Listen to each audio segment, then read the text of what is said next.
দেশ ও দেশের বাইরে থেকে কেউ অন্যায় করলে মেনে নেওয়া হবে না বলে মন্তব্য করেছেন জাতীয় নাগরিক কমিটির মুখ্য সংগঠক সার্জিস আলম। রবিবার বিকেলে মৌলভীবাজারের কমলগঞ্জে ভারতীয় সীমান্তবর্তী কুরমা চা বাগান মাঠে জাতীয় নাগরিক কমিটি আয়োজিত চা শ্রমিক সমাবেশে প্রধান অতিথির বক্তব্যে তিনি এসব কথা বলেন।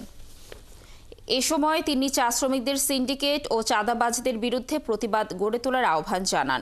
সমাবেশে ন্যাশনাল টি কোম্পানি সহ বন্ধ সকল চা বাগান অবিলম্বে চালু করা, শ্রমিক ও চা শিল্প রক্ষায় কার্যকর ভূমিকা গ্রহণ করা, ন্যায্য মজুরি, শিক্ষা, স্বাস্থ্য, বাসস্থান ও চাকুরি নিশ্চিতের দাবি জানানো হয়।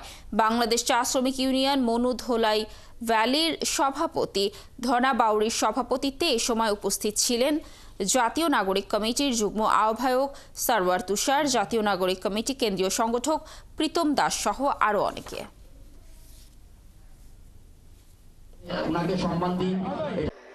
শেখ পরিবারের কেউ হোক, আগামীর কেউ হোক, কেউ যদি আপনাদের সাথে কোনোভাবে সিন্ডিকেট করে, চাঁদাবাজি করে, অন্যায় করে, আপনাদের জায়গা থেকে কথা বলবেন।